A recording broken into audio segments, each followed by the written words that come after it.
Maaza T time में आप सभी दोस्तों का स्वागत है। आज आप सुनेंगे हमारे एक दोस्त द्वारा भेजा गया कहानी जो नॉर्थ ईस्ट में रहते हैं और ये कहानी सच्चाई पर आधारित है। हमारे जो दोस्त हैं वो अपना नाम और जिस स्थान पे वो रहते हैं उस स्थान के नाम बताने के लिए हमें अनुरोध ना बताने के लिए हमें अनुरोध किया है। तो दोस्तों हम आपको उस स्थान और पात्र का नाम नहीं बता सकते, उनके जगह पे हम आपको एक काल्पनिक नाम बताएंगे। तो आज के इस कहानी में हम रखते हैं अपने पात्र का नाम सुमन और स्थान का नाम है दिनाजपुर। तो जिस समय की कहानी हम बता रहे हैं उस समय दिनाजपुर में एक ब्रिज बन रहा था। घाटियों को जोड़ने का काम करता है ये ब्रिज। तो दोस्तों जब ब्रिज बनाया जा रहा था तो वहाँ के जो कॉन्ट्रैक्टर है उन्होंने तरह तरह के अच्छे सामान लाकर ब्रिज बनाना आरंभ किया, परंतु ये ब्रिज कुछ समय तक रहता और फिर टूट जाता। आधे में ही ब्रिज टूट जाता जिसके कारण उनके परेशानी का सीमा नहीं था। एक तो समय, दूसरा पैसा, सभी उसमें बर्बाद हो रहा था। बार बार प्रयास करके भी वो उस ब्रिज को वहाँ पे खड़ा नहीं कर पा रहे थे। मरता इंसान क्या ना करता। वह कंडक्टर अपने दोस्तों के पास गए और दोस्तों से उन्होंने अपनी प्रॉब्लम को शेयर किया।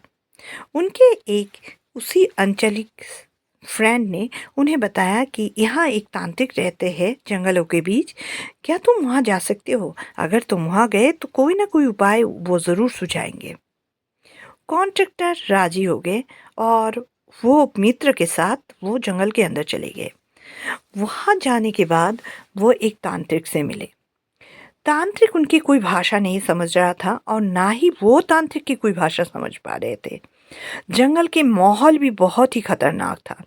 फिर भी उनके साथ जाने वाले उनके दोस्त उन्हें ढाढ़स बंधा रहा था और तांत्रिक की बातों को वो बता रहे थे कि वो क्या कह रहा है। तांत्रिक ने कह सुनाया कि ये जगह जो है, इस जगह पे कभी भी कोई भी चीज़ खड़ा नहीं हो सकता है। उनके दोस्त ने ये जब उनको बताया तो वो बड़े परेशान हो गए। उन्होंने कहा, अरे भाई मैंने इसमें बहुत सारा पैसा लगाया और दूसरी बात ये सरकारी परियोजना है। किसी भी चीज़ को हम बताएं तो उसका एक कारण चाहिए, क्या बताऊं मैं।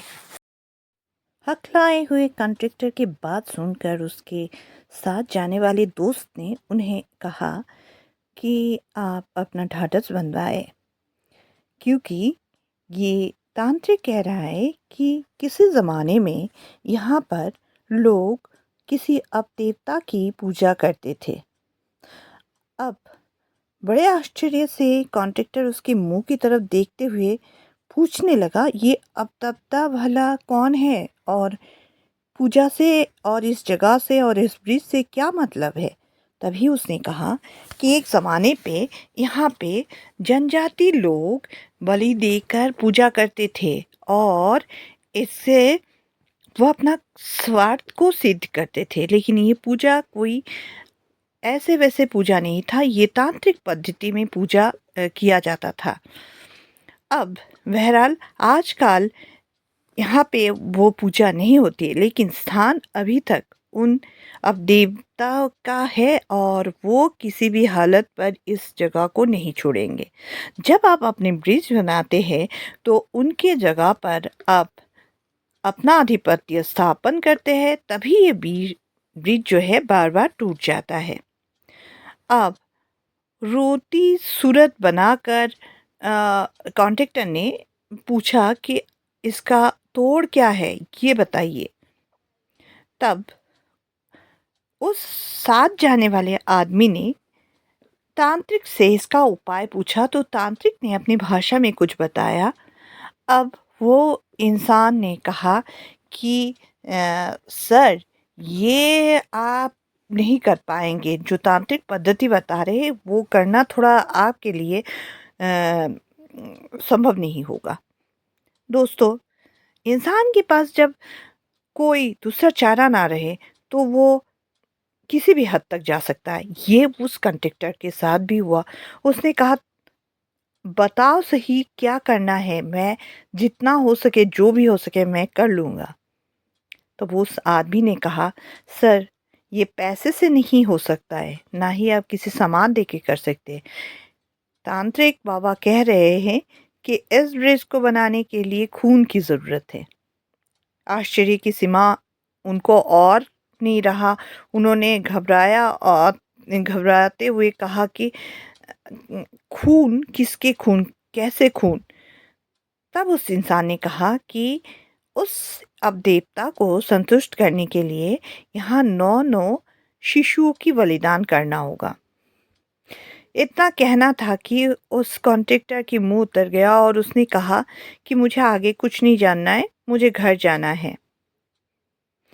यहाँ तक हम सुनते हैं। इसके बाद ये पता चलता है कि कॉन्ट्रैक्टर घर आ जाते हैं और उसके साथ जाने वाले जो इंसान हैं वो लौट के अपने दोस्तों से ये बात करते हैं। अब सुनने वाले कुछ ना कुछ तो हमेशा भूलते ही रहते हैं। वो भी इस बात को सुन के बड़ा आश्चर्य होते, लेकिन फिर अपने ही घर वालों या घर वालों से या जान पहचान के लोगों से कानाफूसी करने लगते कि ऐसे-ऐसे तांत्रिक बाबा ने कहा, कहीं कॉन्ट्रैक्टर किसी बच्चे का बलिदान ना कर दे, किसी बलि ना दे। तो ऐसे में माता-पिता घबरा कर बच्चों को बोलते कि अनजान लोगों के पास मत जाना, काला जादू यहाँ होता है, किसी से कुछ मत लेना, कोई तुम्हें छूने आए तो छूने मत देना। ये सब बताते। और ऐसे में दोस्तों, मैंने आपको बताया था कि ये भी अफ़वाह उड़ रहा था कि शहर में नहीं, शहर से बाहर गाँव के कुछ बच्चे गायब हो गए थे। सब मिलाकर एक अजीब-सी स्थिति थी, लेकिन ब्रिज का काम तब तक बंद था और किसी भी शहर के बच्चों के साथ कुछ नहीं हुआ था। अब हम स्टोरी के जो हमारी जो कहानी है इसके मूल स्थान पर आते हैं और हमारे मूल पात्र जिन्होंने ये स्टोरी लिखा है या बताया है हमें, वो उन्हीं के बारे में बताने जा रहे हैं। उस समय सुमन की उम्र करीबन 8-9 साल की थी और वो क्लास 4 में पढ़ते थे और उस जिस शहर में वो रहते थे, वहाँ उस समय तक स्कूल बस नहीं था या रहने से भी सुमन अपने घर से स्कूल जाने के लिए सिटी बस में ही जाते थे। तो हम सुमन के बारे में इतना ही सुमन बताते हैं कि मूल कथा की शुरुआत तब होता है जब सुमन एक दिन स्कूल से घर लौटते हैं और सुमन बड़े खुशमिजाज लड़की थे और मिलनसार, सबके साथ खेलने वाले, हरदम हुड़दम मचाने वाली लड़की। तो घर में पहुंचकर अपने कपड़े और जूते को कहीं पे फेंका, बैग को कहीं पे फेंका, क्योंकि उसे अब फील्ड में जाके बच्चों के साथ खेलना था। जैसे वो रोज़ खेलते हैं वैसे ही वो आज भी खेलने के लिए निकल गए थे। उसकी मम्मी जो है कपड़े उठा के रखती है, जूते संभाल के रखती है और कहती है कि इस लड़की को तो कुछ होश ही नहीं है, कहाँ कौन-सा चीज़ रखती है। इतने कहते हुए वो जब सुमन की स्कूल के बैग उठाती है तो उसकी नज़र अचानक बैग के ऊपर छोटे-छोटे कटे हुए बालों पर जाती है। घबरा कर वो अच्छे से बैग को देखती है और उसमें छोटे-छोटे बाल दिखाई देते हैं। मम्मी उसी समय सुमन को बुलाती है और कहती है, सुमन तुमने बाल काटा है? सुमन कहती है, बाल? कब? कहाँ? मम्मी मैं तो अभी स्कूल से आई हूँ, मैं कब बाल काटने लगी? तो उन्होंने कहा कि तुम्हारे बैग के ऊपर तो बाल है। सुमन कहती है, मुझे पता नहीं कहाँ से ये बाल है। मम्मी अच्छे से उसको देखती है, उसके बालों को देखती है और मम्मी को पता चलता है कि उसके बालों के नीचे से थोड़ा कटा हुआ है। बस इतनी सी बात है, लेकिन उसकी मम्मी घबरा जाती है। अब जो हो गया सो हो गया, लेकिन घबरा कर वो कहा जाए क्या करे वही सोच रही थी। तभी सुमन के पिता आते हैं और सुमन की माता उसको बोलती है कि पता नहीं कैसे उसके बाल कटे हुए उसके बैग के ऊपर गिरा हुआ था, उसे पता भी नहीं है। सुमन के पिता फिर से सुमन को पूछते हैं, सुमन तुम्हारे आसपास कोई आया था क्या? किसी ने तुम्हें छुआ है क्या? सुमन कहती है, नहीं पापा मुझे किसी ने नहीं छुआ, अभी तो मैं थोड़ी देर पहले स्कूल से आई और उस समय तक तो मुझे किसी ने नहीं छुआ। हाँ, बहरहाल एक चीज़ वो बताती है कि वो जो स्कूल से लौट रही थी तब बस में काफ़ी भीड़ था और भीड़ में ऐसे भी हुए कुछ आंटी अंकल उससे उसके शरीर पर गिर गए और कभी वो भी जाके गाड़ी के हिसकोले से उनके ऊपर गिर गई। बस इतनी बार उसके शरीर किसी और से टच हुआ, अदरवाइज वो बोलती है कि मेरे साथ किसी का शरीर टच नहीं हुआ और ना ही मुझे किसी ने छुआ। सुमन के पिता सुमन की मम्मी को ढाढ़स बंधाते हुए कहते, देखो घबराओ मत, देखते हैं क्या हो रहा है क्या होता है, हम लोग कुछ ना कुछ ज़रूर करेंगे। लेकिन देखने के मौका ही नहीं मिलता है। अगले दिन सुबह से ही सुमन का तबीयत खराब हो जाता है। सुमन की मम्मी देखती सुमन को काफ़ी बुखार है। सुमन बिस्तर से उठ नहीं पा रही, कुछ खा नहीं पा रही है, उसके आंखों के नीचे काली गड्ढे से हो गए हैं। सुमन की मम्मी रोना शुरू करती है और डॉक्टर के पास ले जाते हैं। डॉक्टर उनको देखते हैं, वो कहते हैं कि अरे नहीं, इसे तो एनीमिया है। अब सुमन की मम्मी कहती है कि एक रात में एनीमिया कैसे हो सकती है, मेरी बच्ची अच्छी खासी थी, उसे तो कुछ ना कुछ हो गया है। देखिए दोस्तों, यहाँ एक चीज़ बताना ज़रूरी है। आज भी हमारे यहाँ ये सब होता है, काला जादू और टोटका ये सब होता है। लेकिन साइंस मानने वाले लोग ये सब नहीं मानते, या जिसके साथ घटना घटी है वही मानते हैं, बाकी लोग इसको ऐसे ही उड़ा देते हैं। उस समय भी ऐसे हुआ, लोग हवा में इस बात को उड़ा रहे थे, लेकिन सुमन की माँ उसको मान ही नहीं पा रही थी।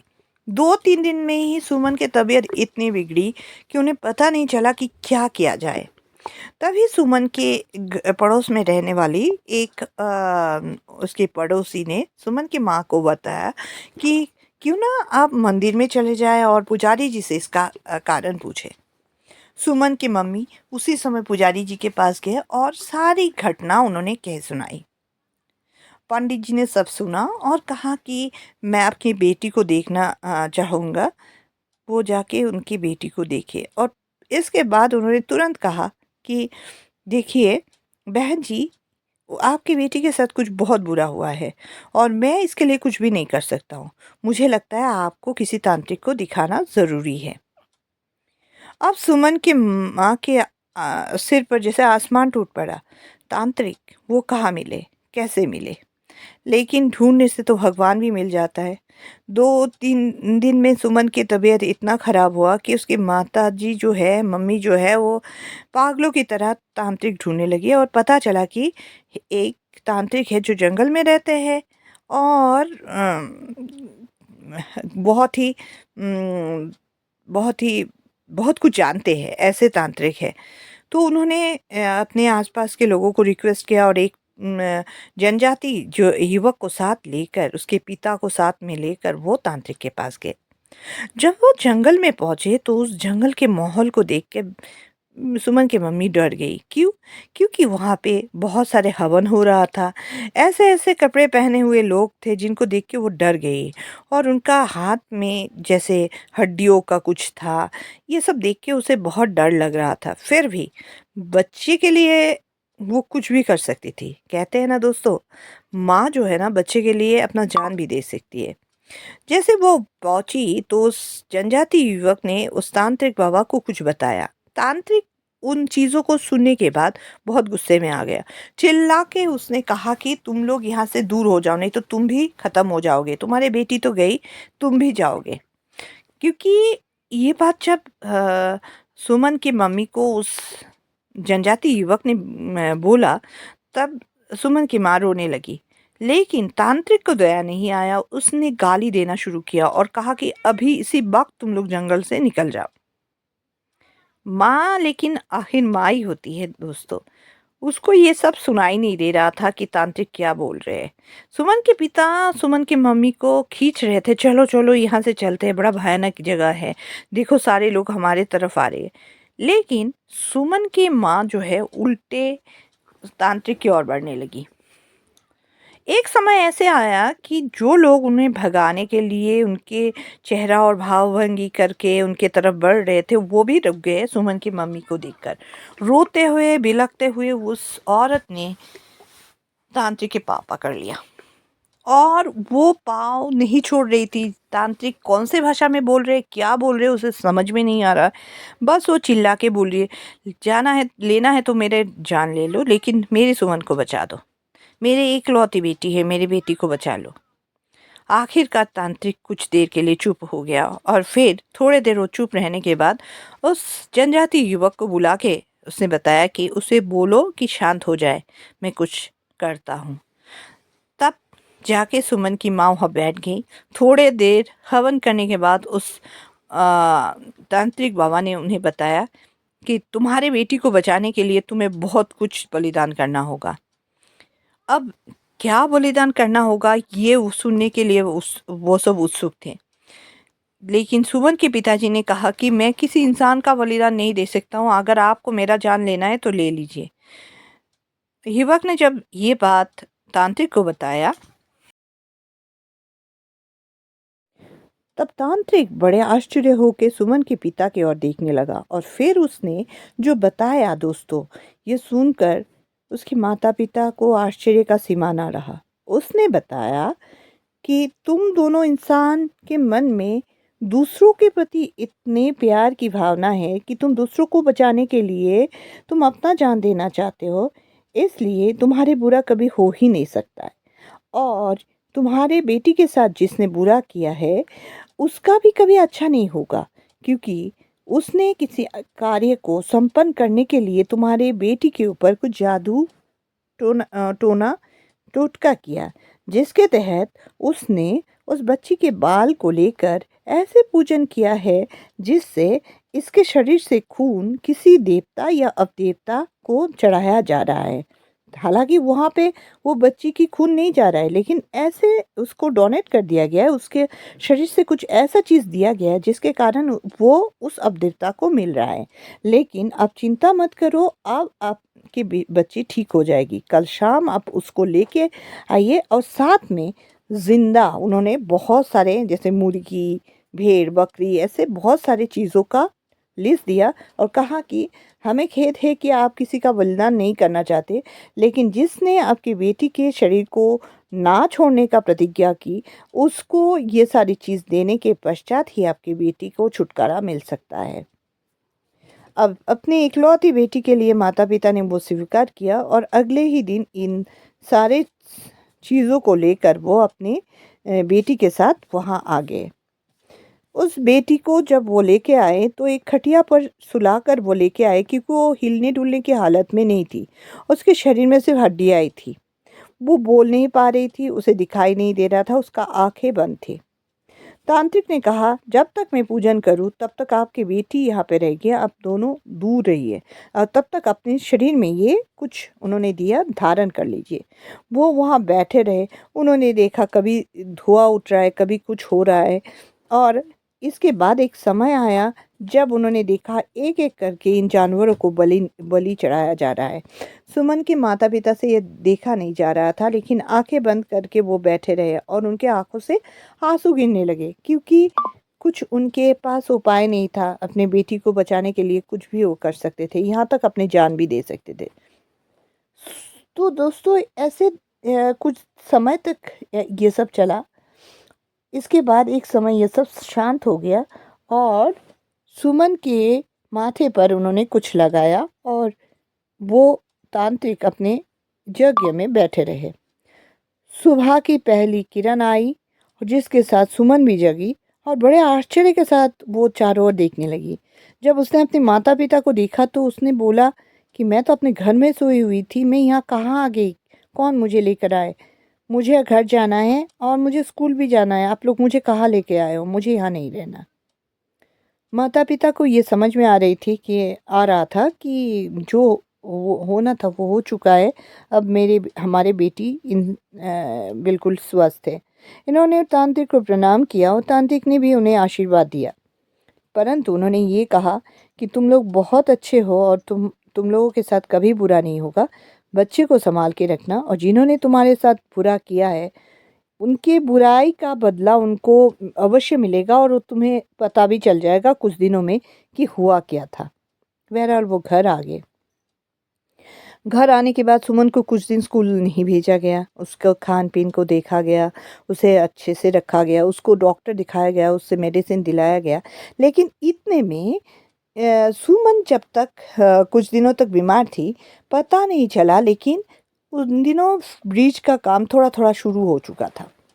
अब हुआ यूँ, सुमन जिस दिन ठीक हुई, ठीक उसके अगले ही दिन रात को पता चला कि उस कॉन्ट्रैक्टर जो है ब्रिज बनाने वाले, उनका एक्सीडेंट हो गया और उनका काफ़ी हालत ख़राब है। 2 दिन के बाद पता चला कि उनका डेथ हो गया, यानी वो गुज़र गए।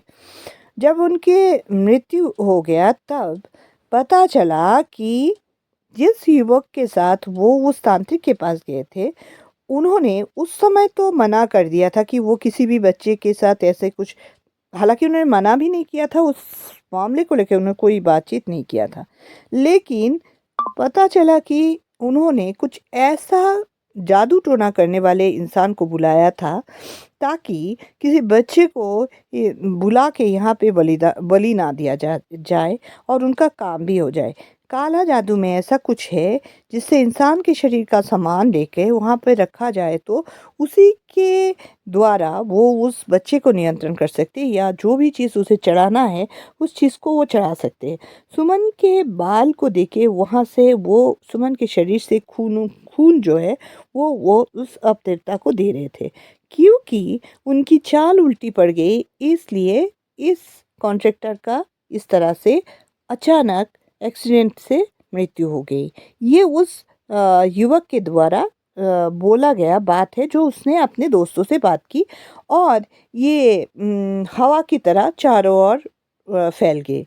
बहरहाल दोस्तों, इसके बाद ये ब्रिज को यहाँ रुका गया और दूसरे ओर से एक ब्रिज बना के दूसरे रास्ता से निकाल दिया गया। ये ब्रिज के जो टूटा हुआ हिस्सा है आज भी वहीं पे है, जहाँ पे ब्रिज बनाया जा रहा था। उसका एक पार्ट, यानी ब्रिज का एक लोहे का जुड़ा हुआ टुकड़ा आज भी हमें दिखाई देता है, जब उस रास्ते से, मतलब उस रास्ते को हम लोग क्रॉस करते हैं इतने साल बाद। सुमन की ये कथन है कि सुमन जहाँ रहती है उससे काफ़ी दूर वो रास्ता है, जो 2 घाटियों को जोड़ने वाली वो जगह था और उसमें एक ब्रिज बनाया जा रहा था। उसका इनकम्प्लीट वर्क जो है आज भी है, लेकिन हाँ, अब घाटी जुड़ चुकी है, लेकिन रास्ता दूसरे साइड से निकाल दिया गया, मतलब दूसरे किनारे से निकाल कर उन्होंने जोड़ दिया है, जिसके कारण आज आवागमन बहुत ही सहज हो चुका है। लेकिन ये स्टोरी क्योंकि सुमन के साथ खुद के साथ घटी है, इसलिए सुमन उस घटना को नहीं भूल पाई और आज भी उसे उस चीज़ों को याद करके वो डर जाती है और ईश्वर से प्रार्थना करती है कि किसी के साथ भी ऐसी घटना कभी ना घटे। दोस्तों, हम अपनी कहानी द्वारा आपको सचेत करने का प्रयास करते हैं। हमारा ये उद्देश्य कतई नहीं कि हम आपको किसी भी चीज़ों का अफवाह या डर दिखाएं। हम चाहते हैं आप इस चीज़ों को सुने, समझें और आने वाली खतरों से अपने आप को अच्छे से बचाएं और अपने बच्चों को भी अच्छे से रखें। और तो दोस्तों, आज बस यहीं तक। अगले एपिसोड में हम लेकर आएंगे एक नया कहानी। तब तक के लिए हमें दीजिए इजाज़त। अगर आपको हमारी कहानी अच्छा लगे तो हमारे चैनल को सब्सक्राइब कीजिए और बेल बटन को दबाना ना भूलिए। नमस्कार।